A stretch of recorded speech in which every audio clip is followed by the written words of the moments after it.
Blog Talk Radio.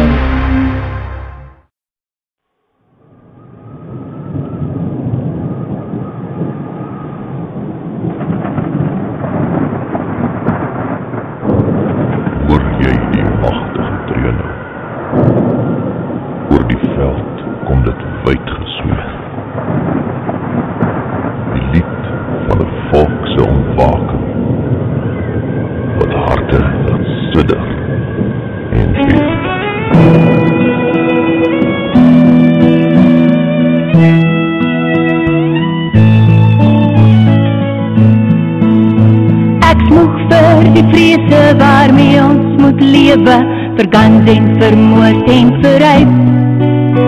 Ek smoeg vir die bad news, vir Zuma en sy views, van ons op TV moet kyk. Ek wil nie meer hoor hoe ons tieners begrawe, oor niemand al steur aan die wet. Ek wil nie meer leef van affirmative action, of beklei om te hou wat ek het. Gee vir my 'n nuwe gees, 'n groot plezier en 'n tellerij, wat lief, kiesem en skryf en stry, voor die mooi van ons land en ons reg om hier te kan bly. Ek stiek vir Malema, sy leuns en sy stem maar, ons hou maar ons mond en betaal. Ons kruip weg in kampe, voor blind vir die rampe, en bid dat die Heer ons omhaal. Daar's Winnie Mandela, wat mense verbrand het, maar nou wil sy huil in haar hand. Die staatskas is leeg en die ANC saai verwoesting en pyn hier ons land. Gee vir my 'n nuwe gees, 'n groot plezier en 'n tellerij, wat lief, kiesem en skryf en stry, voor die mooi van ons land en ons reg om hier te kan bly.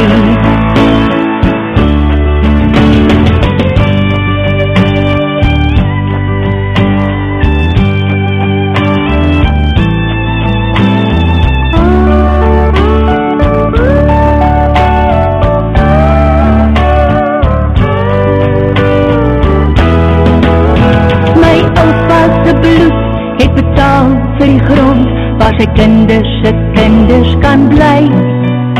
Maar sy huis en sy lande is nou in die hande van die vyand teen wie hy moes stry. Ons kinders verstaan nie, waar kom ons vandaan nie, al erfenis is uitgewis. Geen volkslied of vlag nie, en geen erewag nie, vir die helde wat daar nie meer is. Gee vir my 'n nuwe gees, 'n groot plezier en 'n tellerij, wat lief, kiesem en skryf en stry, voor die mooi van ons land en ons reg om hier te kan bly. Gee vir my 'n nuwe gees, 'n groot plezier en 'n tellerij, wat lief, kiesem en skryf en stry, voor die mooi van ons land en ons reg om hier te kan bly. En ons reg om hier te kan bly.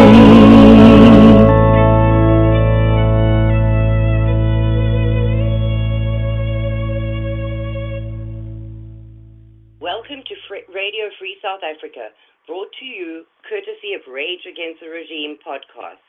This is your host, Karen Smith. We have heard something of the history of South Africa and the difficulties facing white youth in South Africa today from a young South African. So, I thought it was time for us to hear from a person who was born in South Africa during the apartheid years and has lived every moment of the so-called transformation to the wonderful rainbow nation that is South Africa today.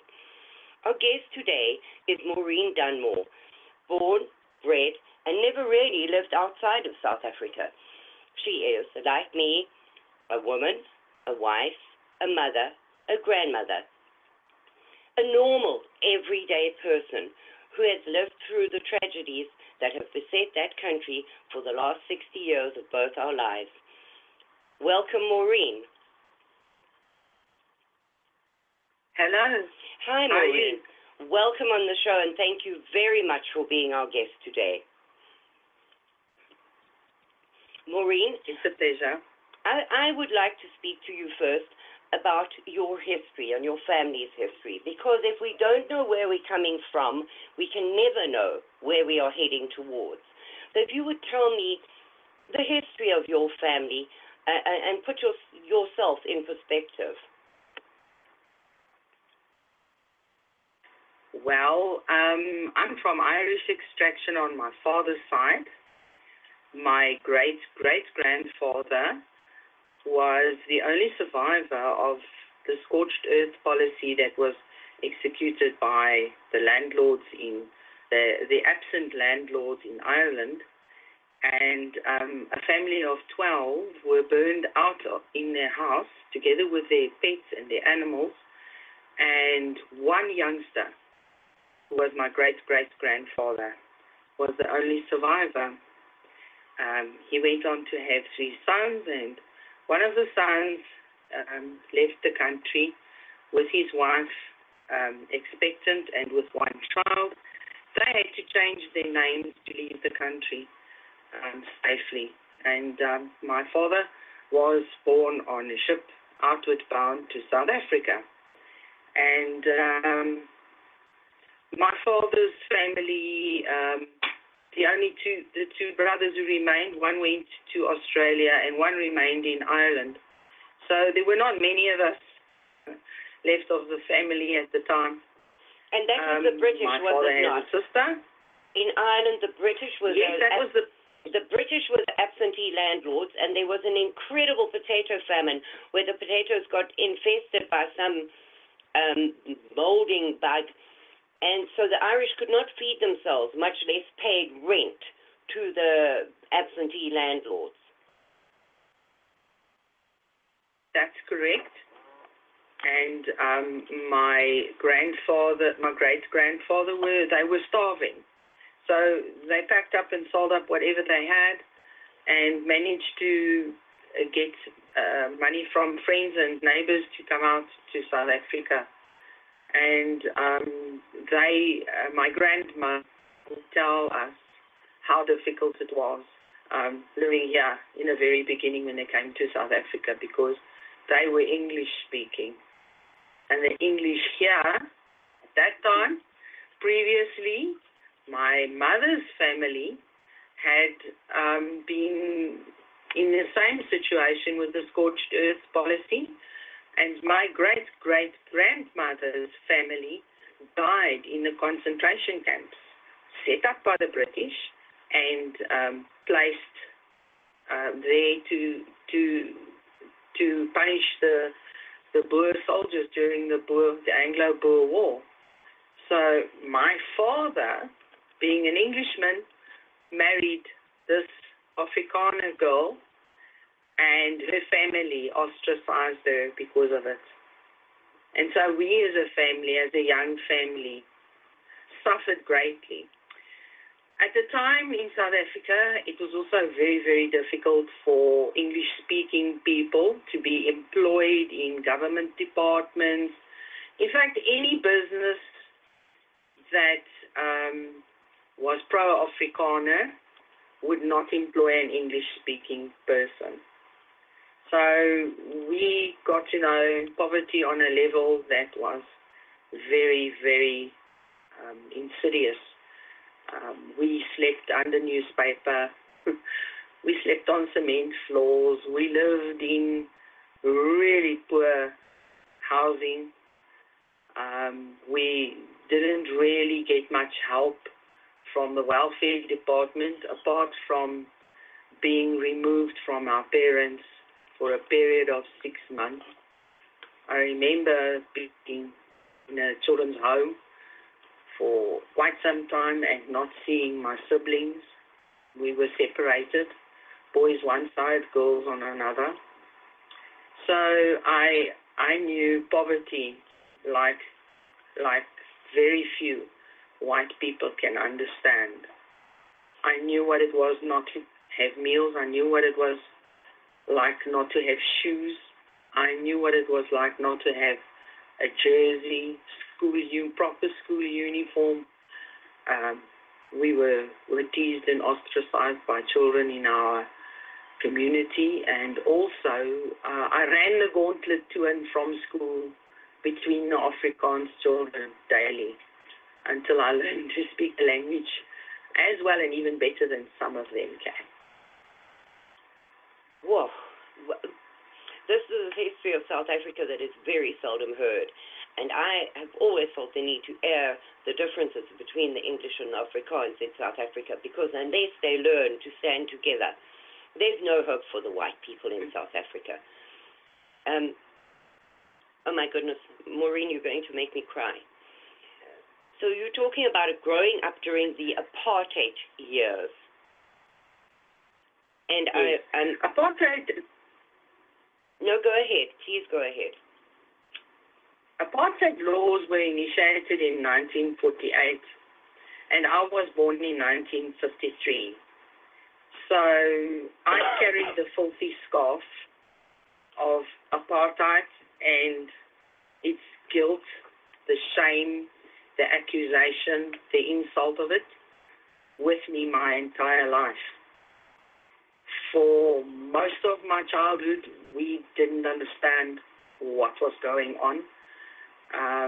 Looking back, to me, things didn't seem too strange. What happened around us was what happened around us. It was the custom, the situation. One, as a child, you accept, you learn, especially in a Roman Catholic upbringing. You questioned nothing. You accepted and you went along with your life. Life was tough enough without having to understand the problems and the complicated intricacies of politics. Absolutely. So by the time I was a young adult, I needed to get out and get a life.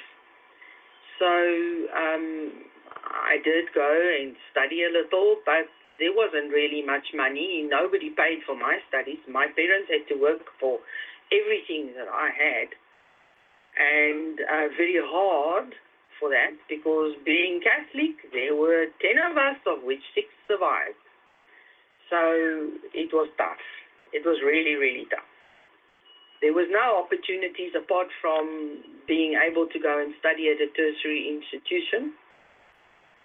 For which you paid. You paid through the nose for that.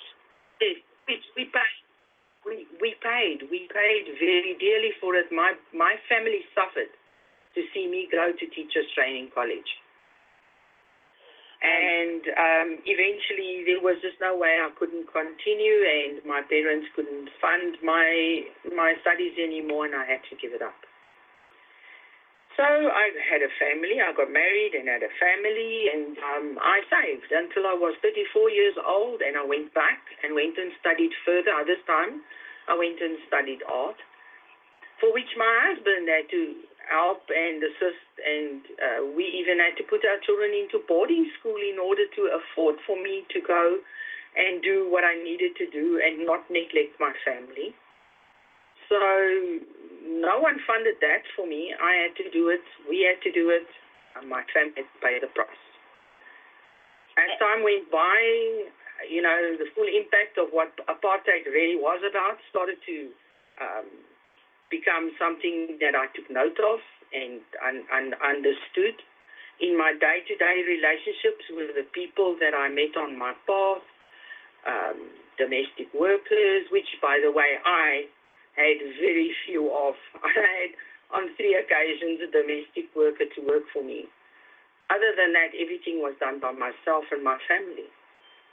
And but people like domestic workers and gardeners, they're everyday people who cross your path on the street, were normal people just like us, with the same battle and the same struggle and the same sufferings and the same problems And so when in 94 the referendum was called and everybody else went along to vote, I put it up on my conscience to vote as well. And I voted yes. As did the majority of the population, because as I understand it, the voter turnout for that referendum was over 85%. Now, never in any country's history do that many people turn out to vote. And it was only whites who were allowed to vote. And 85% of the voting people turned out, and of that, over 60% voted yes. So it was the whites essentially who said, bring an end to apartheid. That's correct. Ordinary people like myself, when, over dinner table discussions and so on, everyone wanted an end to what had been going on. Maureen, was that really because apartheid was so wicked, or was it because the ANC had been on such a terrorist campaign, and we had so many bombings and so many attacks on people? Did that play a part in your decision, or was it merely that you felt apartheid was wrong? Because I know for me, the bombings had a terrible effect on my life, because we had my husband's aunt was pregnant, and she was in one of the Durban restaurant bombings, and I remember, and I will never forget, scrabbling through the rubble to try and find her, and that had such an impact on me. So for you, what was it that made you vote yes? Both the fact that apartheid felt wrong and the attacks that were happening, because people close to us were also affected. A son-in-law was as a young man, he was in a restaurant, in a wimpy bar, and a bomb went off. Fortunately for him, he wasn't badly injured, but it brought it so close to home. And then the constant, pernicious, absolute, you opened a newspaper and you were guilty. You, as a white person, were the Gestapo. You were the Hitler, were the whatever they could label you, you were. And we just wanted an end. I wanted an end to all of this. I wanted peace. I wanted things to be good for everybody, not just for some. And I personally, within my circle, knew wealthy black people too. We knew of black people who had plenty of money. Black people whose children were studying overseas. Opportunities our kids couldn't get. Absolutely. So we wanted equality for all of us. Not for some, not for privileged, not for the elite. We wanted equality for everybody. So, Maureen, could you speak to how the sanctions against South Africa affected your life? Because I know that we got technology way after the rest of the world. We got TV very late in life. The sanctions imposed on us were severe. You couldn't get petrol at weekends. You had to have a special permit to travel and get petrol at weekends. There were so many things that we couldn't have. We didn't, and we were so heavily censored by the apartheid government as well, that even if we had TV, I wonder what we would have seen on it, because censorship was extreme. So from both sides, we were being attacked. Yes, it was sad to see our sportsmen not be accepted in other countries for World Cups and for the things we look forward to in our sports situation. I know, because I was a swimming captain for I was the swimming captain in Southwest Africa for my country's team, and we couldn't go to the Olympics.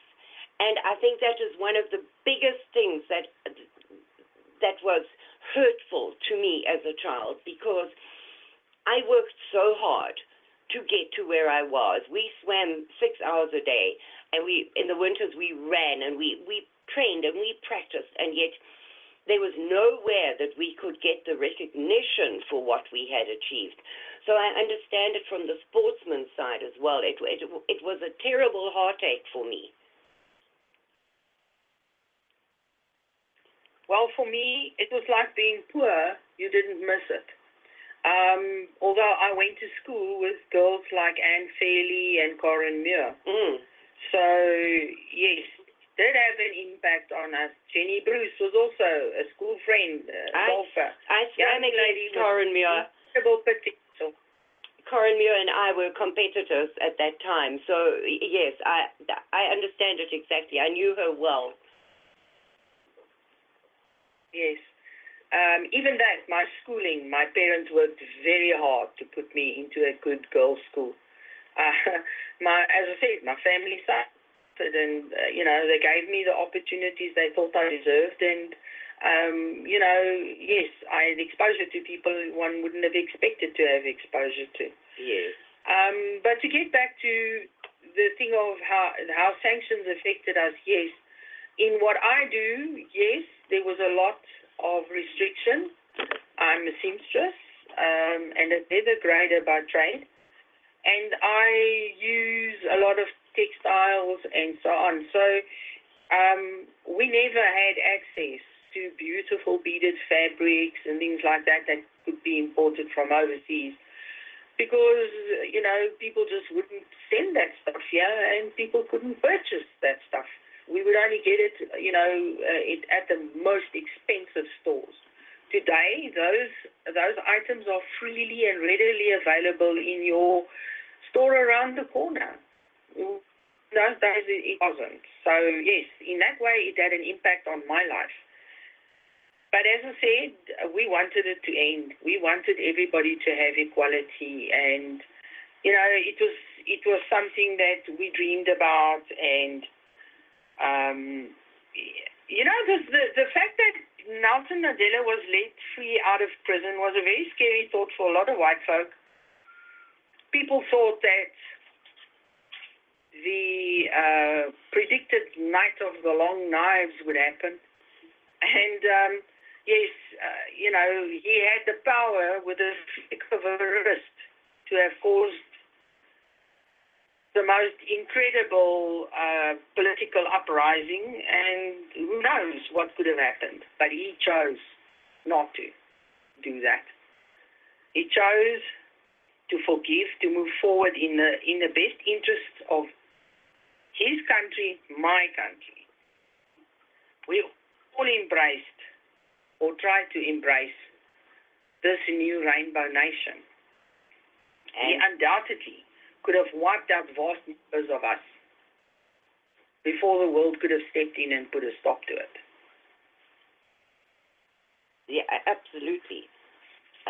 But he wasn't blameless. He was not blameless, Maureen. Not at all. He was responsible for thousands upon thousands of deaths. Because I agree, and the world making him an icon of peace is a big mistake, because he was the founder of the armed wing of the ANC. He was a communist until the day he died. He was offered freedom in 1985 and refused to renounce violence, which was the terms that he was going to be set free under. So he was not the icon of peace that the world sees him as today. Yes, it could have been a lot worse. But the results of that are being felt in South Africa today. Exactly. Slowly, I've come to realize over the past 20 years, yet again, something is horribly wrong. Yes. I mean, I look at, let's take informal settlements as an example. To the best of my knowledge, and having done quite a bit of research, not a single informal settlement has disappeared. In fact, they have grown, bursting at the seams, with all the foreigners from all over Africa just streaming in. Maureen, without we need to make clear that that what you're talking about right now is the black informal settlements that were the there. black informal settlements. Yeah. They were there. Several generations of them have not been. They have not been dispelled at all. They have grown, and in fact, more of these informal settlements are popping up all over the place. And we are seeing people's properties being invaded. And we are seeing threats of properties being invaded, where people are just putting up whatever they can to keep themselves covered. And, of course, they're putting an incredible strain on the infrastructure and the water and electricity systems. It is the most incredible sight to see the illegal electricity connections that go from hut to hut to hut, shack to shack to shack, across roads, lying in the road, lying in water where little children play. It's something that I cannot get out of my mind. And we know who pays for that electricity that is so free now. Yes, and we're seeing the results with our electricity being load shed regularly, weekly, 3 to 4 times a week. Sometimes we've been fortunate this winter it hasn't been as bad, but there's been winters when it is every single day and rolling blackouts that we don't see electricity for up to 7 days in certain areas. People who we experienced a 3-day one, and it was a nightmare with no explanation, because remember, everything is connected to your electricity. If you do not have a battery-operated radio, you will not know what's going on out there. Yep. And so, your cell phone batteries go flat, and the battery that opens your gate goes flat, and your alarm system battery goes flat. So you are sitting ducks. That's exactly what I'm talking about. And your food goes off in the freezer, and who cares? Yeah, and your local store can't operate either. And your insurance does not cover that, does it? So if you lose a month's worth of groceries, which are hard to come by in the first place, but if you lose that, that's tough luck. It's not covered by insurance. That's correct. We have no way. There's just absolutely no way at all that you will recoup that loss. It's just a loss, and that's it. I work from home, and when we have rolling blackouts, I cannot meet my targets. I cannot meet my deadlines. I have to go several suburbs away to my daughter's place to go and be a nuisance there, and make use of her electricity to get some work done, but one cannot be invasive. Yeah. So it's really it has an impact on us economically, from the viewpoint that we are paying for that extra electricity, and because we have a prepaid meter, and we can see what happens as the month goes by. You get less and less units for your rand. No, so we know who's paying for that, and so it affects me in that way, and it affects me when I cannot do my work, and my family suffers. So again, things have gone horribly wrong.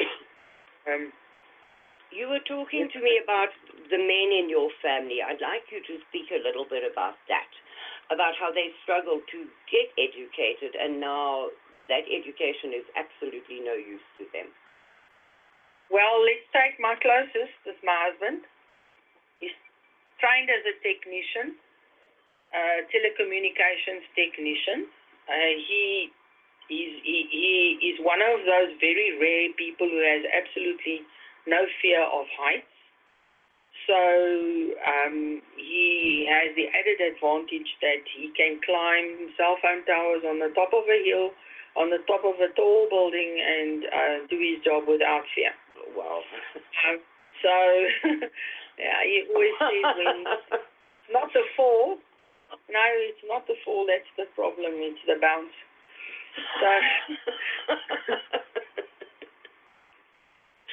So, he has glowing references, but it's not from working. all the networks with which he had to do, and he cannot get work. He is unemployed and will do anything and everything from babysitting to cleaning gardens to, he's got a little welding something that he does and a 24-hour welding thing and, painting walls. He'll do whatever it takes to support his family. And he does not sit on the pavement, and he does not sit in his hands with a begging bowl, and he does not, because when he's not out searching for work, he's at home doing what he needs to do as a father, taking care of the property, making sure everything's neat and tidy and everything is clean and nothing needs repairing, keeps himself busy. He's not sitting in a tavern drinking. Yes. Which is what one often sees happening. So, but he had to work very hard to get where he was, and today he had to step aside for someone else to take his place of another race. And ironically, that particular person couldn't do the job properly and left the company after my husband was retrenched. There's no way in hell that my husband will get that job back. No, because they'll put in another. But they'll put another in another two black people. Yes, I know. Yes. When I left, when I was forced to leave my last job, they replaced me with 4 black people. 4 unqualified black people. So yes, I understand that exactly. So. Okay, so that is one member of your family, but you have a lot of them. Yes. Yes, we have these twin boys who one has completed his GED, the other one is busy with his GED. The one who has completed his GED gained entry to Empire State University, and on the basis of that, as a foreign student, may now attend university. Oh, my goodness. So he, as a foreign student, can get university entrance. But as a South African student, the course was full. Oh, my goodness. Oh, my goodness.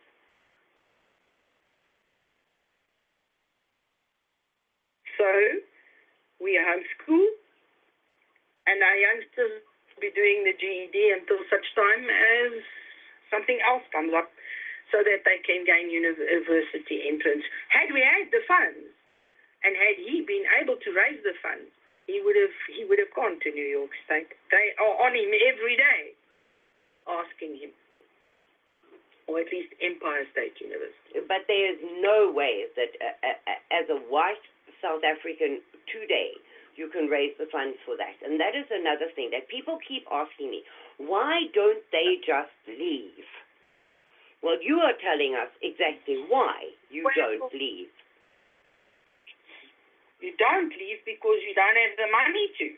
Yes. You can't afford the blooming plane ticket. Yes, absolutely. Let alone the hassle to get to another country all on your own. Imagine this youngster having to go all on his own to New York. I mean, on his own to study there. How will he cope with no family, no backup system? One thinks he probably would, being as strong as he is, doing what he's done since he was 11 years old, taking responsibility for his own study. He probably would cope. He probably would. But I understand it because I left South Africa when I was 58. And it was one of the hardest things I have ever done in my life. And my life is very much like yours. So we've gone through hard times. But that, and still today, 4 years later, I still have culture shock here. I still don't understand exactly how the system works. And there are many days when I cry with the sheer frustration of it. So I understand how people do not really want to be separated from their families. I fear when the phone rings and it's a South African number. I'm scared to open my emails every morning in case I hear that thing that my mother's farm has been attacked. And she now, as well as my father, have been killed by the farm intruders in South Africa. So I understand exactly what you are trying to say to me, is that leaving the country that is in your blood and in your bones, with your family there, where you have deep, deep, deep roots, is such a hard thing to do. But most South Africans would if they could, because they would be safe elsewhere.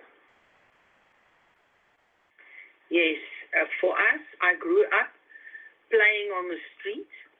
My mother would come out the door and whistle, and you would see children coming from down the road, over the street, out of doors, over walls, through fences, coming home at dusk. I cannot let my two little 11-year-old foster children across the street to the mall together to just buy some crisps or a cool drink or a loaf of bread or milk, because I'm terrified that something will happen. You can't even let we have become go. So sensitive. Yes, yes. My son has told me I may not go out on the street on my own. I'm 62 years old. I'm used to doing my own thing. I do not drive, but I'm used to being able to come and go as I please. I may not go out on the street on my own. I fear for Lee's daughter, an 18-year-old, walking alone in the street. She's a tiny, petite little girl. And I can tell you there have been occasions in just our neighborhood where we've heard of attacks, things that happen to young girls, being harassed. And I mean seriously harassed. In fact, that very child was harassed by people who take care of the trolleys in right across my street at the mall. The parking area faces my house. I watched her walk and be harassed by the men who look after the trolleys. So even crossing the street. And my husband had to walk over there, tell that man, and my husband had to tell that man, you don't have lobola to pay for my daughter, because I don't want cows, I want horses. Yes, but you cannot approach him and say, look here. You can't say to him, leave my child alone, because then you're a racist, and then the thing turns violent against you. So you have to approach it in such a correct manner. It's frightening. Yes, we had to make light of it. Yes. He had to make light of it. Everyone around him realized that he wasn't trying to be racist. He just wanted his daughter not to be harassed. Yes. I mean, we wouldn't have allowed white youngsters to do to her what those boys were doing to her. And they were boys. They were not men. Yeah. Yeah. You're not safe anywhere in South Africa. Anyway, I also have this thing that is really, really hurtful, that I cannot sleep at night. We now have white squatter camps in many areas in this country. They are also growing by the day. In 20 years, they could not get rid of one squatter camp.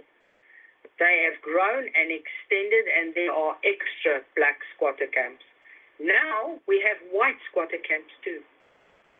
We have all those disempowered, all those retrenched white folks who never were the wealthiest guys. Those were the blue-collar people who had they sort of survived on the smell of an oil rag. Their kids were rough and ready, and their kids were but they achieved, and they moved up, and they succeeded because parents were proud and they were hard-working. Now, I'm not saying black people are not hard-working. I'm speaking for my own people here. I want to say those people have now been so disempowered that they are all landing up in places like the squatter camps that we see, and some of them are in the most horrific places. And to know that a toddler died in a squatter camp because you suspect something couldn't be right with the quality of the soil and the quality of the water is one of the most scariest things I've ever encountered in my entire life. Now, you're speaking about the squatter camp where they were living in an informal settlement before, and the government wanted to move them. And they designated this piece of unreconstituted garbage heap, literally, for these people to live on. Is that the one you're talking about? Because that is the one that really gets to me. That's the government designated housing on a garbage heap. That's right. And yet directly across the road... I've been there.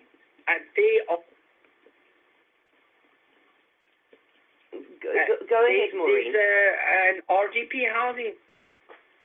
There's RDP housing. They have solar panel geysers on the roof. They have electricity. They have water, running water. They have green lawns and paved streets, tarred streets.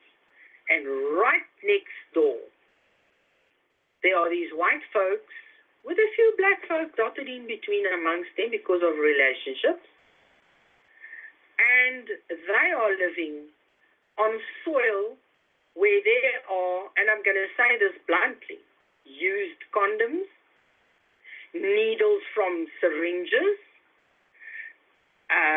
razor blades, wire, bottles, cans, mechanical bits and pieces sticking through the soil.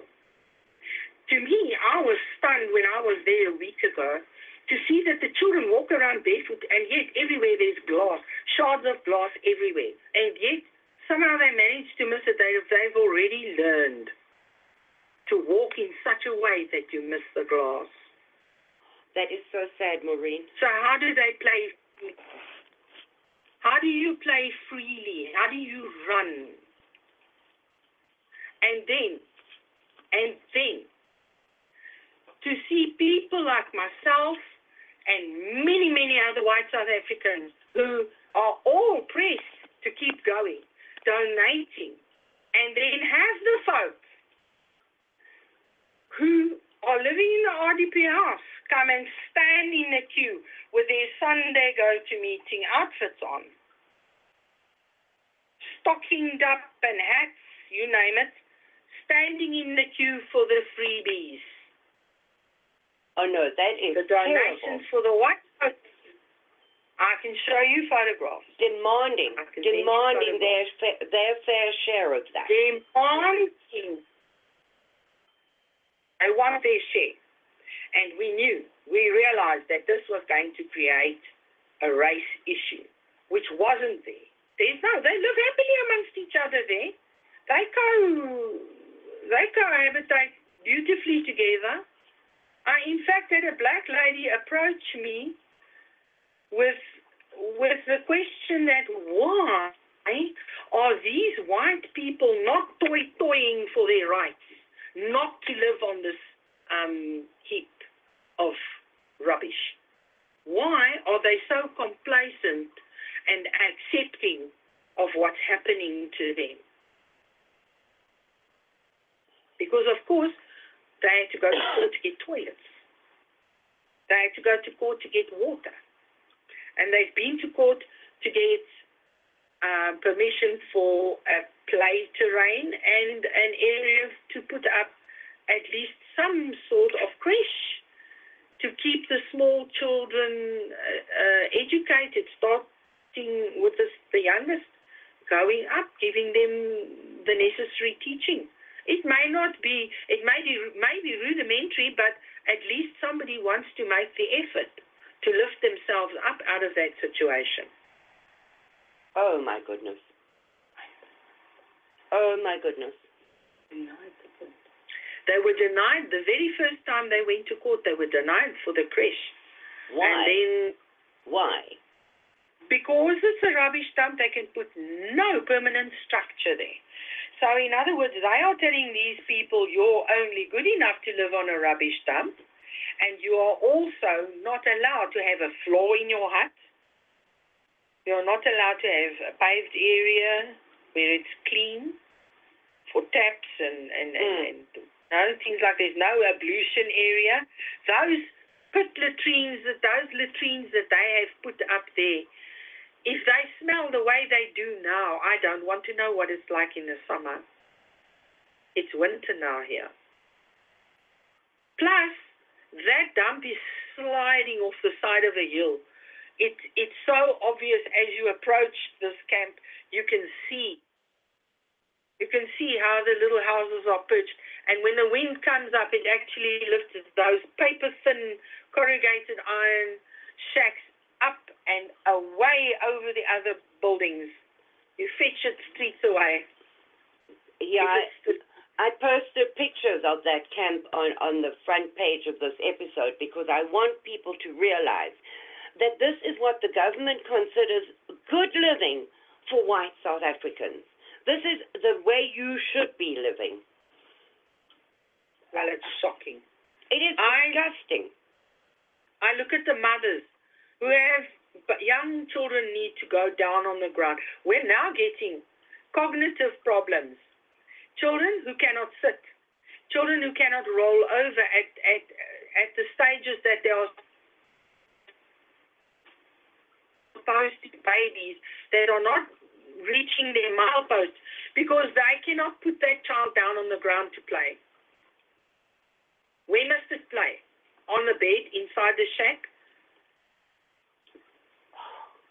And please explain about the toilet. It is not like every house has a toilet either. No, it's every third house has a toilet. So it's shared by... And it's a plastic thing with a bucket. And the bucket is about, I would say it takes 10 liters. So without being disgusting, I want to say 3 families, 3 days, 10 liters. Oh, my goodness. I'm wondering that most people are probably just urinating wherever they can. Because I think that bucket overflows in the first 24 hours. And now how do you raise a baby where you don't have water? You don't have running water. So how on earth, with nappies, diapers in the USA, how do you manage with a baby? Well, you don't. The children in that particular camp are filthy because they can only be washed every 3rd day. You do not get water on a daily basis because there's only 5 taps for 300 people.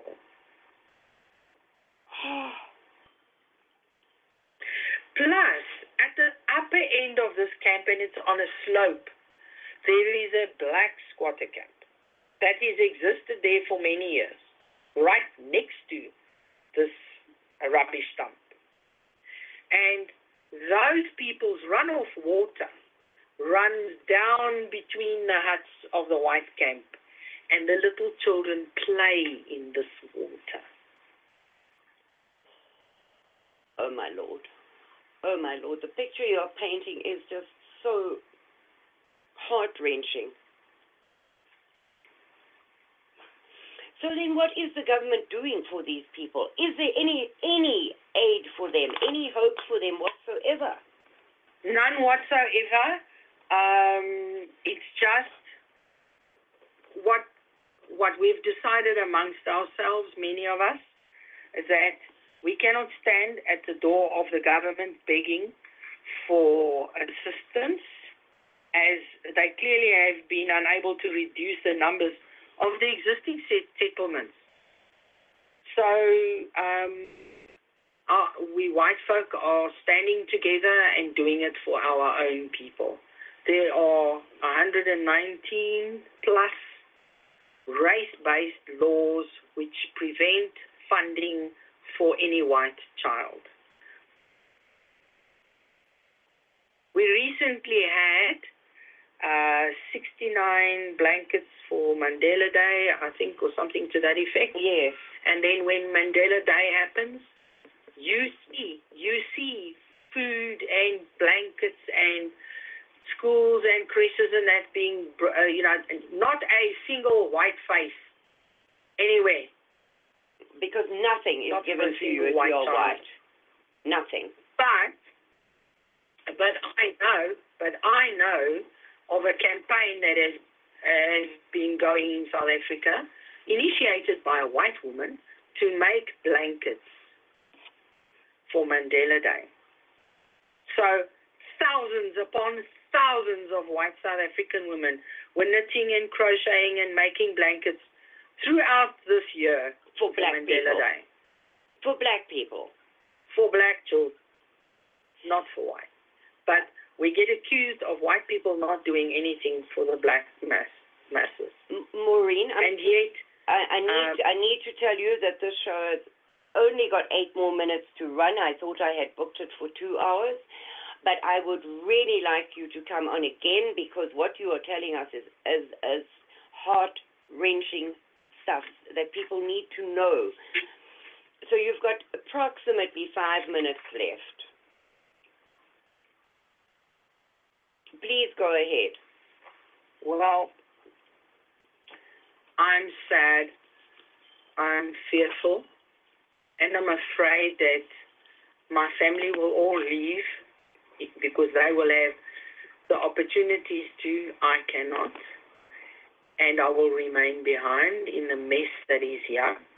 I'm watching the infrastructure collapse around us. Schools, white schools that have been closed in the suburbs, just for no reason, standing vacant.